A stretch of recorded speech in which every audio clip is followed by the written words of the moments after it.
Stop what you're doing. Bottas is back, baby. I am so glad to break this news. We've been talking about it so much on F1 Grandstand. Bottas signs with Cadillac F1 2026. Bottas is back on the grid, baby. Now, where is this news coming from? Well, I'm about to tell you all of it. This is F1 Grandstand. I'm Tony Craig. And if you are an F1 fan, then of course, you're in the right place. Please hit the like, hit the bell, get involved in the comments. It makes a big difference to the channel. But first, let's get into the story. Breaking in the last 15 minutes.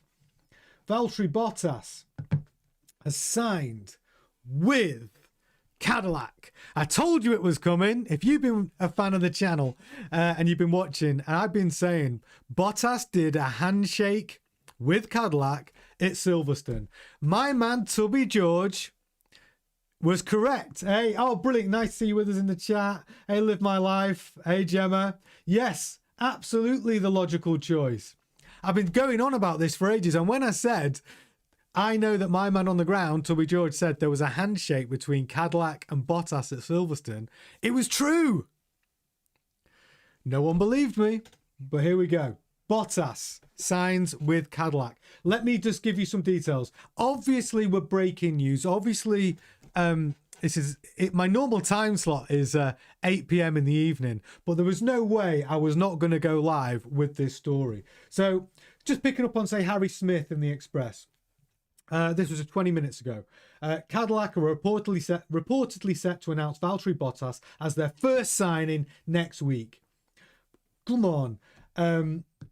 It's great news. Bottas, then it goes on to say, during this period, he negotiated with Cadillac and Alpine, chasing a full-time seat on the grid for the 2026 campaign. But now Bottas has reached a deal with Cadillac, and it will see him announced officially as their first driver next week. It remains to be seen whether Bottas will continue to the end of the season with Mercedes as that third driver role. But what about Sergio Perez? I'll come to him in a little while because I know I've been talking about how Sergio Perez has agreed to deal with Cadillac. We're going to come to that in a minute. But first, this is about Bottas. So the interesting thing about Bottas is, even though we knew that Bottas had done a handshake agreement at Silverstone, there he is. He's in the wrong outfit though. Looking forward to seeing what that Cadillac outfit's going to look like. It's still, there's been so much talk in the press. Planet F1, they announced the Perez deal last week and said that would be made official soon. But it seems like Bottas is the driver they're going to announce first. And what all this comes down to is Cadillac's strategy for their first season in F1. Now, we've been talking about this a lot, and I know as fans, a lot of us are in agreement that Cadillac really should go with two experienced drivers that are going to bring that car home in the points as often as possible. And I've managed to pull up Valtteri Bottas's stats here. Let's remind ourselves why they went with Bottas. So he's had 246 Grand Prix starts. He's had 19 fastest laps. He's had 10 wins. He's had 67 podiums and 20 pole positions. But that's not really the most impressive thing about Bottas. The most impressive thing about Bottas, and I have been going on about the most important stat every single time I've been talking about this, is that Bottas brings the car home 59% of the times in points. He scores points in basically 60% of his races. 60%.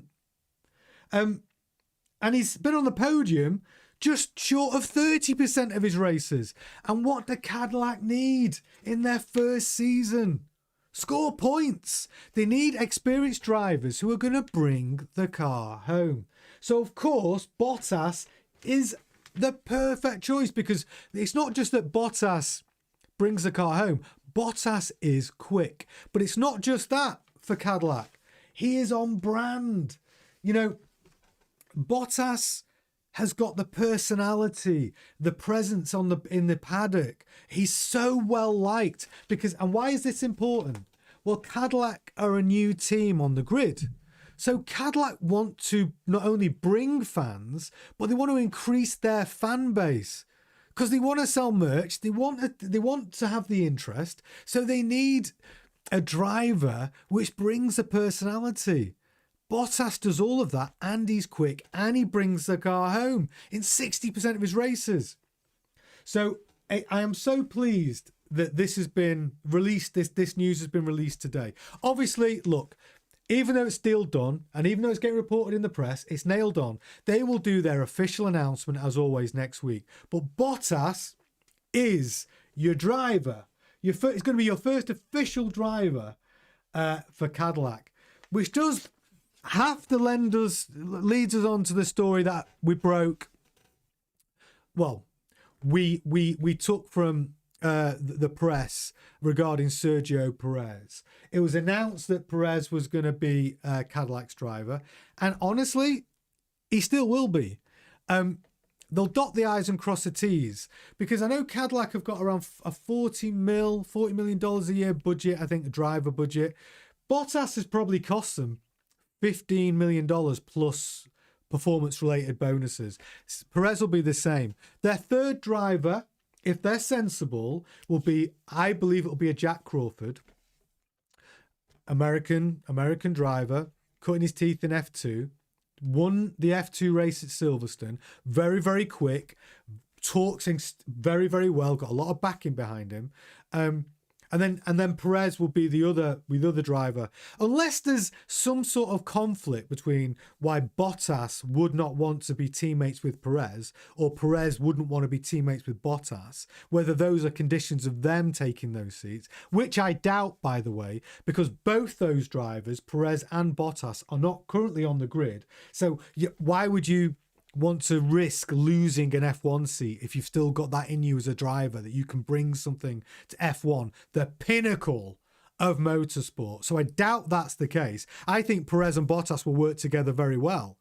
And I think it's the best possible situation for Cadillac. And it's also the best possible situation for their long-term view, because if they are going to go with a Jack Crawford, an American driver, a young guy, he's only 20, showing that he's got some credentials to possibly be a future F1 star, well, what better way to groom that driver by putting him in your number 3 seat, having 2 seasoned F1 drivers. Hi, Yvonne, nice to see you there. 2 seasoned F1 drivers to help him develop into that protege, that perfect American F1 driver. Like I said, Jack Crawford's only 20, so he can build up his experience. He can drive that car in FP1. He can do tons of testing. And then if he then comes into the sport in 27, at that point, Cadillac have improved. They've done their first season in Formula One. And let's face it, I say it over and over again, everyone's first season in F1 is horrible. I don't care who you are. It would be remarkable for Cadillac to be competing at the top of that grid. They don't even have a team yet. And actually, what Cadillac are doing right now, Graham Loden has been trying to poach the disgruntled Red Bull employees by offering them twice their salary to come and join the Cadillac project. That's crazy. Hi, Yvonne. Yeah, just to let you know, no, it's already been in the press. It's been confirmed. The story's broke. It's the Harry Smith from the Express, who's a great F1 journalist. He broke the story maybe 25 minutes ago, and it's spreading through the internet like wildfire. Mainstream media have picked up on it. The deal is done. It will get officially announced next week, Yvonne. So yeah, it's all happening. The deal is done, and we're here to talk about it, and we're here to enjoy this moment. Bottas, one of my favorite F1 drivers in the paddock. I think it's crazy that he hasn't actually got a drive at Mercedes this season, considering Kimi Antonelli has not been anywhere near close enough to George Russell. And I think we can all agree, if Bottas was in that second seat at Mercedes, he would be keeping George Russell honest. And I think that he would be far closer to George's times. So Bottas, like I said before, I've said it in every show, every Cadillac show that I've done since Silverstone. We knew we've got a man on the ground. We call him Tubby George. His true identity will always be protected. But Tubby George told us about the handshake deal at Silverstone. It happened. Bottas agreed a deal in principle at Silverstone, and now they have finalised it. They've dotted the I's, crossed the T's, and Cadillac will announce it next week. Because what they like to do is they like to get maximum impact with their announcements. It doesn't mean the deal's not done. The deal is done. That's why they leak it to the press. It builds up all of the excitement. We now know that Bottas is going to be that Cadillac F1 driver. All that tension and excitement will build up for the official announcement with Cadillac. But it is great news for Bottas, and it's great news for Cadillac. You know, we should be getting excited about it. It's so good to have you all with us. So yeah, Yvonne, you're right. I think there's going to be Bottas mania. I think that's going to be a thing. Bottas mania in the States. And if you're an American fan and you're watching this and you are new to F1, I can tell you, but you're joining the sport because Cadillac are joining the sport and you're a fan of Cadillac and you watch the F1 film and it's sparked your interest.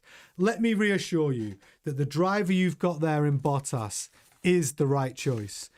He's the most, and you know what? I said it before, he is the fastest mullet in the world. He loves American things, like he does. I'm not saying a mullet is the American hairstyle, but what I'm trying to say is Bottas is a great fit for the brand. If you haven't looked at his Instagram, you need to check out Valtteri Bottas's Instagram. It is the funniest thing you'll see today. I guarantee it. So you've got a great driver in Bottas. He will be a fan favourite for all of you guys. But more importantly, he will do the right job for Cadillac next year. I 100% believe it. You've got a driver who's done over 240 Grand Prix. You've got a driver who brings the car home in 60% of the Grand Prix he's ever entered. He has scored points. And nearly 30% of the Grand Prix he's entered, he's been on the podium. He's quick. He's very, very quick. But all of that experience, of all of those years and years and years of F1 experience, he's bringing that to a brand new team on the F1 grid. If you're a Cadillac fan and you're new to the sport, it's the right choice. It is the right choice. First year in Formula One is horrible for everybody. You need an experienced driver who's going to be able to weather that, who's going to be able to give that great driver feedback to the engineers to help develop the car for the next generation. And that next generation will probably be Jack Crawford, the American driver in F2. Brings a lot of sponsorship. He won the F2 race at Silverstone. He talks really well. He's a good fit.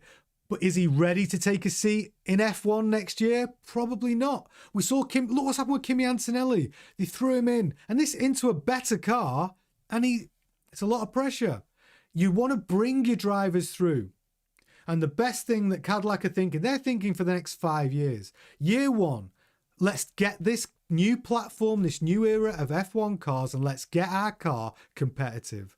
They're running the Ferrari powertrain, so they know they're going to get they've got a good chance of getting a good engine. But what they don't know is, they didn't know who's going to drive the car. What they don't know is who their team members are going to be. It's been reported this week that Graham Loudon is trying to poach staff from the disgruntled Red Bull team, offering them twice their salary to join the Cadillac project. They're serious.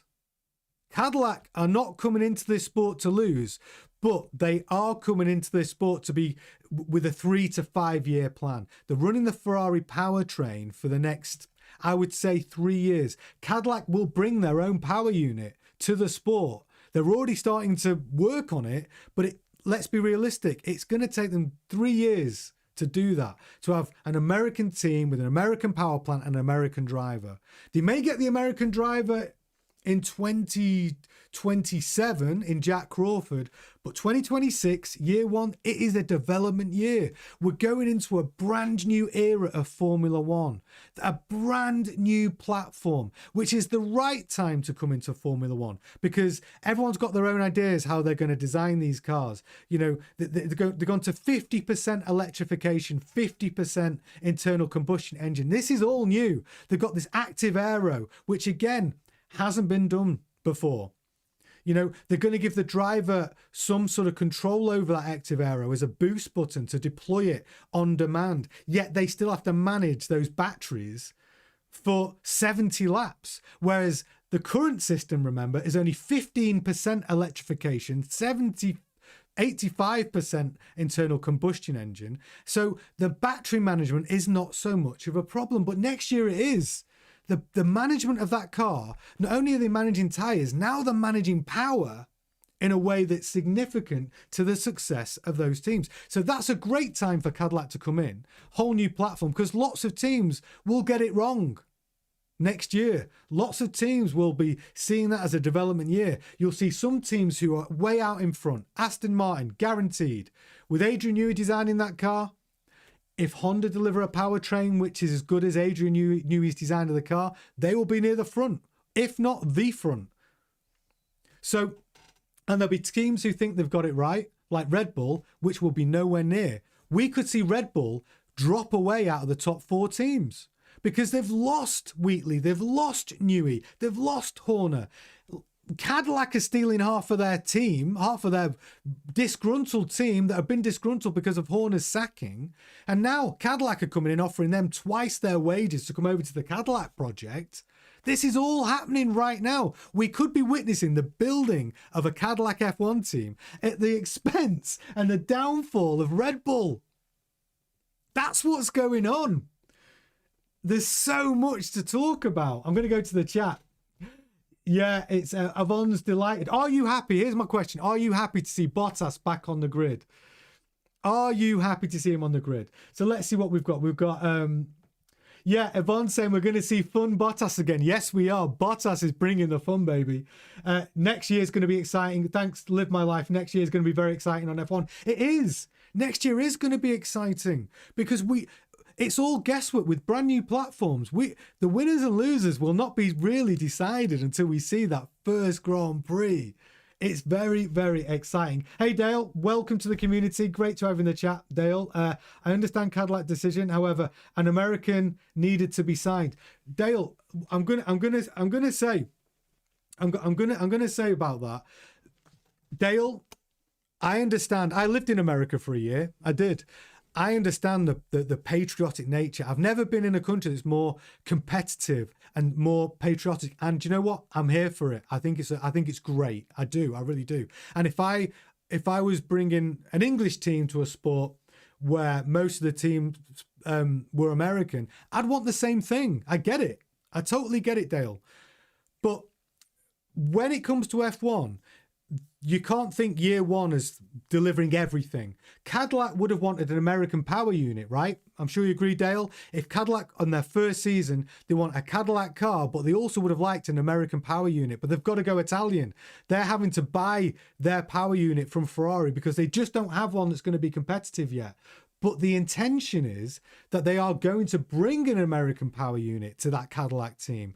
That will happen in 2 to 3 years. Well, if they're quick, maybe 3 years, okay? So then they'll have an American car and an American power unit. And of course they want an American driver.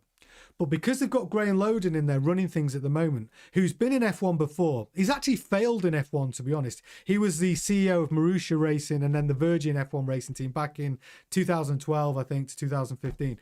And they didn't do very well. He's taken those lessons and brought them to this team. And the one thing you need in your first season in F1 is to pick up the 1s and 2s to score points. And if you went with a rookie driver, it's highly likely that that's going to be difficult. The most sensible thing to do in year one for Cadillac is get established as a mid-team. If you're lucky, do not be last is the bottom line. Do not be last on the grid. If you can get towards a lower mid-team in your first season, you're doing very, very well. So you need drivers who will not crash out, who can bring the car home, picking up the ones and twos.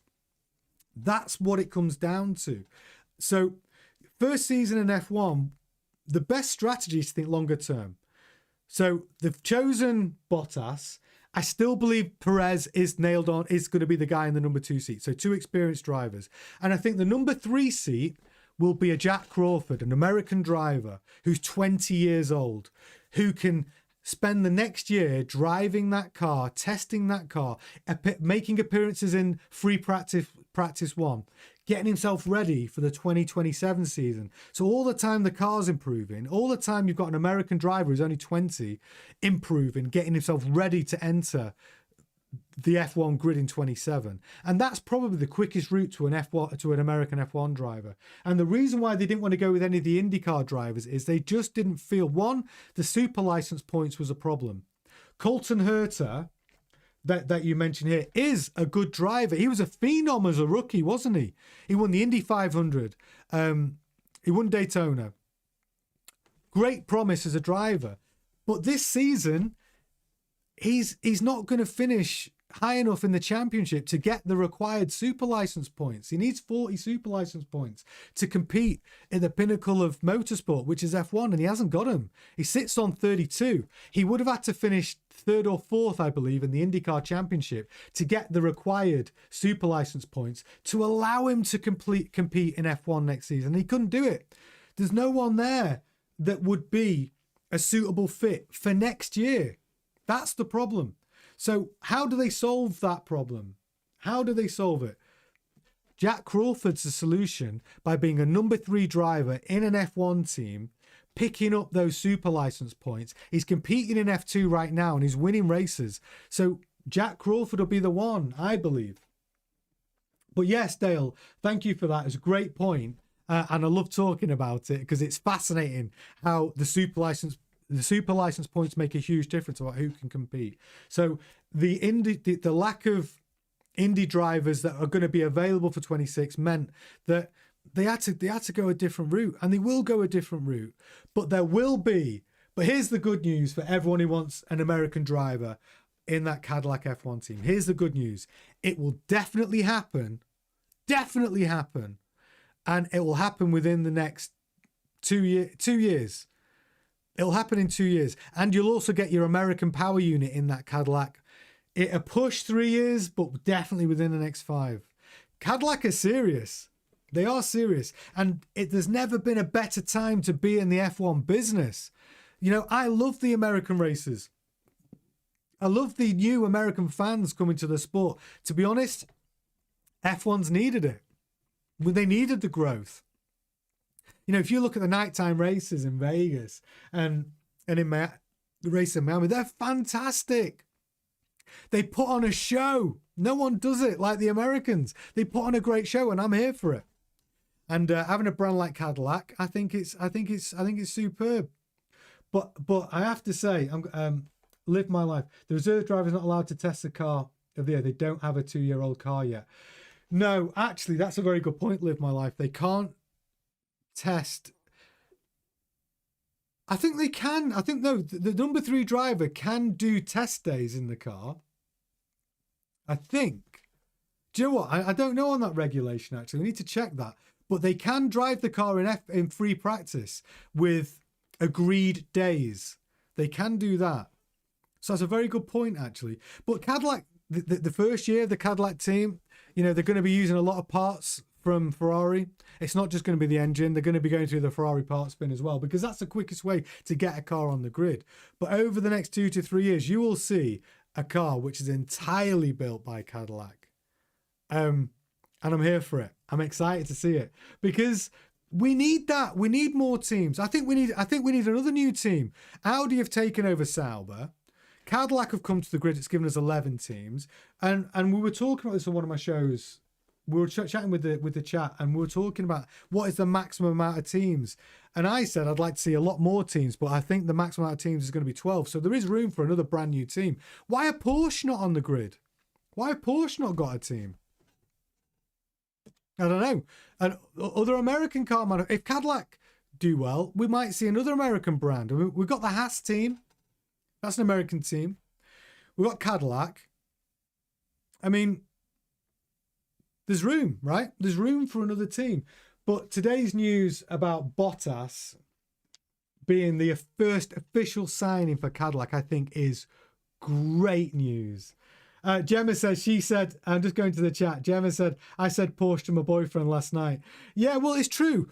Like, I don't know the answer to why Porsche haven't got an F1 team, but they probably should. I don't know the answer to that. If anyone knows, get in the chat and tell me. Why do Porsche not have a Formula One team? They're in every other discipline of motorsport. Why have they not got an F1 team?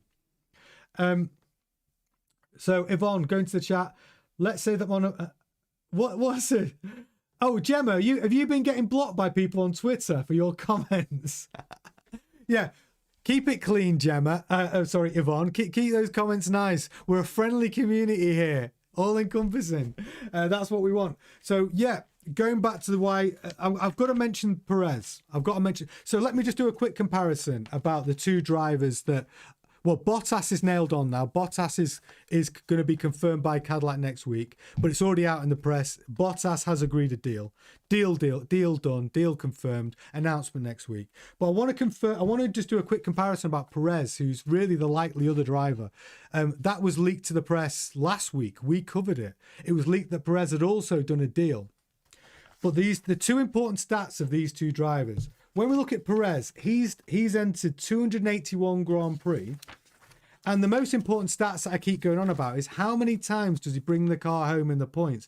Perez, even better than Bottas, brings the car home in the points 67% of the time. 67% out of 288 Grand Prix. These are the stats you need in a new Formula One team. And Perez, his podium finishes are far less than Bottas. So Perez podiums 13.8% of the time. That's for podiums. But bringing the car home in the points, 67% of the time. Bottas, 59% of the time. So call it 60% of the time, Bottas brings the car home in the points out of 246 Grand Prix, which is a lot of Grand Prix, by the way. So you're getting data here on over 240 Grand Prix. But the impressive stat for Bottas is he's been on the podium 27% of the time as well. So if you get those two drivers, you are maximizing the chance of Cadillac scoring points in their first season. The main Cadillac goal should be is do not finish last next year. If they can be the sixth best team or seventh best team, they're doing exceptionally well in that first year. And how do you become the sixth and seventh best team? It's by picking up the ones and twos in the points. That's what it is. Finishing eighth, finishing ninth, the best of the rest. And when you get, when cars crash out or wet races doing better. And that's what it is. It's keeping the car on the damn track. You need drivers who do that. And what do rookies do? Unfortunately, all rookies do the same thing. They don't keep the car on the track enough. They don't finish enough Grand Prix. And that can be the difference of finishing 10th in the Constructors or finishing 8th or 7th in the Constructors. Cadillac do not want to finish 10th. So the sensible thing is to bring in these types of drivers, Bottas and Perez, that are going to score your points and bring the damn car home.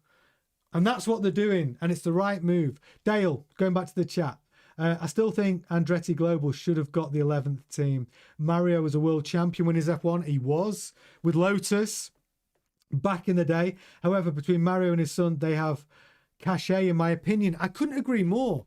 Mario Andretti is a marquee name.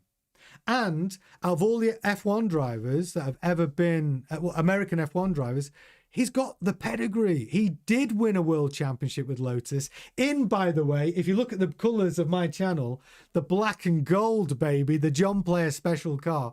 Yeah, Mario Andretti should be on the grid in some description. I agree. And maybe he will. I know Andretti and Cadillac have got a fabulous relationship. Maybe we'll see an Andretti Cadillac team in the future, or maybe Mario Andretti will just think the F1 business is where we want to be, and maybe he will be a 12th team on the grid. There's room for it. Andretti having his own F1 team with the right backing, there's definitely room for it. So why not? Why not see that? But you're right, Dale. Andretti is a marquee name. He's a world champion and one hell of a driver. One hell of a driver. I mean, he was driving the Colin Chapman car, wasn't he? The Lotus. Colin Chapman. When we talk about car designers, Colin Chapman in the 70s, revolutionary. Revolutionary. And now we've got Adrian Newey, the new Colin Chapman, as you could say, who has won, well, let's break it down. I think he's won 13 constructor titles and 13 driver world championships. Like, he has won more world championships than anyone else in the history of Formula One. And he's now at Aston Martin as an owner. And all he's done since joining Aston Martin is design the 2026 car. And he's already released some tidbits that he has found loopholes in those regulations. The Aston Martin car is going to be incredible. But anyway, that tenuous link to Mario Andretti. He was driving the Colin Chapman car, who had a major impact on the sport, just like Adrian Newey has. Yet this year, Adrian Newey's gone to Aston Martin as an owner. And we are going to see some incredible things from them next year, provided that Honda can deliver a power unit. But we're not talking about Aston Martin. We're not talking about Adrian Newey. We're talking about Cadillac. The thing about Cadillac, can anyone tell me who's designing that Cadillac car? We might see the emergence of a new Adrian Newey, because it's what it's going to take. It's a new era, and the car design that integrates that Ferrari powertrain is going to be key. If anyone knows who actually is the designer, the lead designer on the Cadillac car for 2026, tell me in the comments below or in the chat, because I honestly don't know. It could be some 25-year-old like kid who's a superstar, right? Who sees the loopholes in the regulation, because that's what it all comes down to. Regulation change is exactly that. They change the regulations, and then designers have to design within the remit of those regulations. But they're looking for the loophole that they can exploit. They're looking for the place where the regulation doesn't cover. So they're able to exploit that opportunity to build an incredible car. And it could be some 25-year-old superstar sat in a Cadillac office in a dark room right now on some sort of CAD system who goes, I see the opportunity. It could be. And we will see the emergence of the next Newey. And it could be in Cadillac. I'm here for it. I'm excited about it. But today, the day is about Valtteri Bottas. He is your first signing. You can go and have a look on the Express. Go and have a look at what the press is saying about it. Harry Smith's a good one to check out. He's a good journalist. And I'm here for it. Bottas is your first official signing. Get in the chat. Tell me what you think. So, Yvonne, the new Newey would be discovered by now. I'm not sure, because you just don't know where the new Newey is going to come from. And the opportunity for the new Newey is quite often going to come with the new team. Dale, Cadillac is a bit behind the power curve in designing the car. The other 10 teams have been on it all this year. That's true. It's true. Cadillac are a bit behind the curve. They've done the right thing for the first season to go with a Ferrari power unit. I think a Mercedes power unit. That if you look at Toto Wolff when he's been in his having conversations about the Mercedes power unit, I have a feeling the Mercedes is going to be an excellent package. That power unit is going to be incredible. I don't think Ferrari are going to be far behind. Ferrari have said that it's all about the 2026 car. They've not really. This year's been not a good season for Ferrari in the SF25. They haven't really brought any upgrades. They haven't really done much development on the car. They brought some new rear suspension. Has it done much? No. Has it solved their ride height problem? No. Has it caused problems with the drivers and the politics within the team? Yeah. Are they going to solve it for 2026? I guess so. I hope so. But what does it mean for the power unit that they're selling to Haas and to Cadillac? They've got to bring a unit that's good. How Cadillac integrate that unit's going to be key, which now starts making sense of why Graham Loden, of what he's been up to, because in the press this week, it's been publicized that Loden's been going after the Red Bull employees, the key Red Bull employees in their team, offering them double their salary to come and work for the Cadillac project. And my guess it'll be that the people he's going after will be in suspension department, aerodynamics. Those will be the key personalities that he's been going after, and why he'll be offering them, literally double their salary to join Cadillac is because he hasn't got a team. He said on Sky F1 at Hungary, he was open about it. He said, we haven't got a team. Everyone's talking about the drivers, but we haven't got a team. We haven't got a car. We've got to deliver the drivers a car. So it makes sense that his job, it's not just about getting the drivers in. It's about getting the guys who can design the suspension. It's getting the guys who can design the active aero. From seat design to the active aero for the wings to the whole body and cockpit design. Like, they need it all. But the headline signings will always be the drivers. So Valtteri Bottas, great first signing. I believe this Perez deal is done as well. It was reported in Planet F1 and in other outlets that Perez has agreed a deal. We might get a double announcement. We might get a double driver announcement. It could be the case. Cadillac might want to give us a double driver announcement. We don't know. It's going to happen next week. So first one to be nailed on, Valtteri Bottas. And we all know why. We've spoken about it a lot in this show.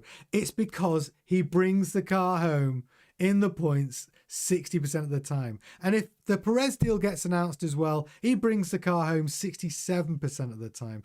And it allows a year for like a Jack Crawford, who's doing well in F2, to develop into that, to become that long-term American driver solution. He's only 20 years old.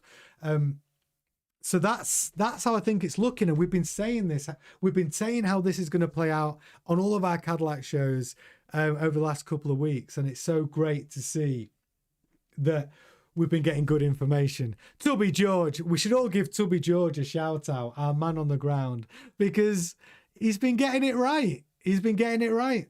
The handshake at Silverstone that he witnessed is it's proven to be correct. So Tubby George, our man on the ground, thank you for the information and keep it coming. And we will never reveal who Tubby George is. Yeah, so we're going to go back to the chat. So Yvonne's saying Ferrari will be Ferrari or probably be worse. Well, I don't know what Ferrari are bringing in 26. I think it's going to be better than they brought in 25. I think their power unit's going to be solid. How it's going to play out for Lewis, I think it's going to be a good season for him, because you've got to remember the new era of cars are 50% electrified. So what does that really mean? What that really means is that the challenge isn't going to be for the power output. All of the units are going to bring 1,000 horsepower. The challenge for the 50% electrification is managing the battery over a full Grand Prix. And that is where driver skill is going to be paramount. So if you look at a Max Verstappen, for instance, who wants the car to be balls to the wall, 70 laps. Well, now you've got to factor in managing a battery for the entire Grand Prix. Now, when you look at a Lewis Hamilton, an experienced driver, he will do that. He will bring that experience to Ferrari on managing the battery for an entire Grand Prix. If you've got an aggressive driver, balls to the wall, I think they're going to find themselves, they might pull out some sort of distance in the first quarter of a Grand Prix. But if their battery is done and donezo, you're going to see a lot of action towards the end of the Grand Prix from the drivers, to manage their tyres and manage that battery life. So when they hit that boost button, they've got full power. So going back to the Ferrari question, yeah, Ferrari with Lewis, you might see Lewis, the way the new regulations fall into play for 2026, suiting his driving style far better than, say, a Max Verstappen. So it's going to be interesting. That the first year on the grid is going to be fascinating. And which is why I come back to the Cadillac point, which is what this show's about. Bottas signing for Cadillac. A driver like Bottas, who's competed in over 200, he's had 246 Grand Prix starts in a new era of car, which requires a driver with maturity that not only knows how to manage the tires, but can manage that new era of engine hybrid technology to give. So when they push that boost button, they've got maximum attack and bring the car home. It's going to come into play. So an experienced driver like Bottas is exactly the right choice for a team like Cadillac. It's a great choice. It really is. We're going to go back to the chat. Okay. So Yvonne's talking about the Honda technology. So Honda will be good as the Japanese technology is so advanced, and they will learn from the Red Bull era. You're right. Honda and Red Bull was a good, the lessons learned for both sides will be huge. So Honda's power unit in 2026, I believe, will be a very good unit. I think I agree with Yvonne. It's going to be great. And then you package that with the Aston Martin car designed by Adrian Newey. And don't forget, Honda are only supplying Aston Martin. It's an exclusive deal. So it's almost like Aston Martin have their own engine. Well, it is like they have their own engine. It's just that Honda are building it, but they're not building it for anybody else. In a Newey car, that Honda engine looks like it's going to be really good. The power unit, by the way, that I think is looking like it could possibly be a complete bag of spanners is the Red Bull one. Red Bull have decided to go into the engine construction business with Ford. Never built an engine before. That power unit is not looking, all the insider information that's coming out about that power unit is not great. It might be quick, but it's not reliable. And then it's a case of it's not efficient. So far, they've not cracked it. I can tell you that much. But again, the Red Bull Ford powertrain is only going to be used in the Racing Bulls and the Red Bulls teams. But we don't know whether that power unit's going to be any good. And here's the thing about Red Bull. We don't know if the power unit's going to be any good. We don't know if their car design's going to be any good. They've lost key skill sets out of that team, key leadership people. And whether you like Horner or not, he drove that team to success from a brand new team on the grid. And so, however you look at it, Horner gone, Wheatley gone, Newey gone, and what you're left with, Helmut freaking Marko. How much value is Helmut Marko bringing to that team compared to those guys? I'm unsure, but he's now the sole director of Red Bull Racing. So where does that leave Max? Yeah, it leaves Max in a contract tying him to Red Bull till 2028, till the end of 2028. His only saving grace is the team's non-performance contract clauses in the contract, which will allow him to leave early. And by the looks of it, Red Bull, to me, doesn't look like they're going to bring a competitive package in 26. I can't see it. Yvonne, Angry Max era. Yeah, I think so. I can't see Red Bull being competitive in the first Grand Prix of the season. I just can't see it. Experimental engine, lost all your key management that drove that team to success. You're left with Helmut Marko. You've got, okay, granted, the best driver in the world, but the best driver in the world is not going to win you a Constructors or a Drivers' World Championship with a car that isn't competitive. But if somebody brings a car that's really good, like Adrian Newey, then it doesn't need the best driver in the world to win a Constructors and to win a World Championship. That's the difference. That's why the car and the designer of that car and the team is more important than the driver. Really, I'm not saying it's more important than having the world's best driver, is what I'm saying. You just need a good driver, but you don't need the world's best driver to win. And that's proven year in, year out. It's true.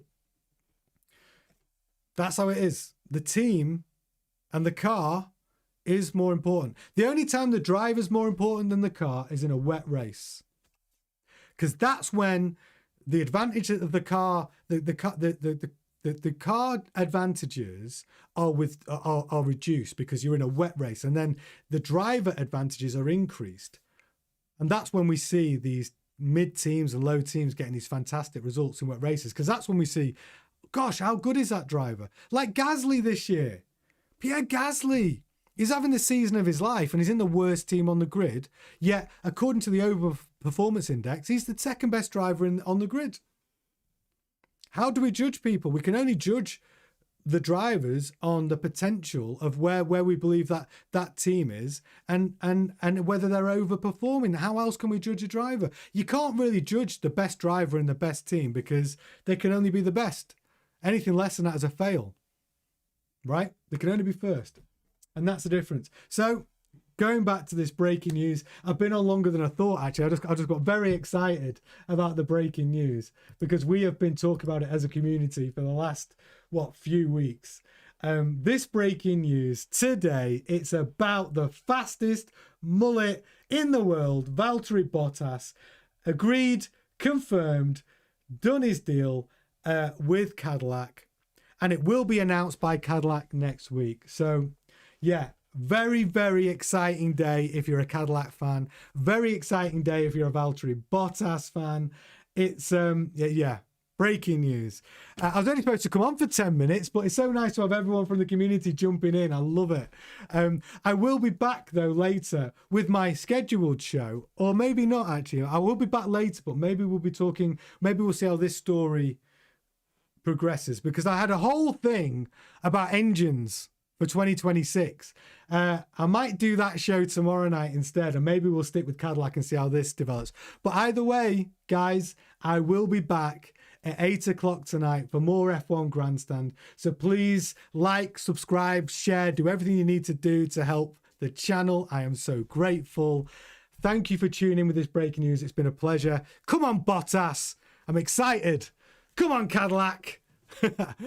Bring us more news. I love it. Thanks, guys. I will see you later on tonight at 8 o'clock. Ta-ta.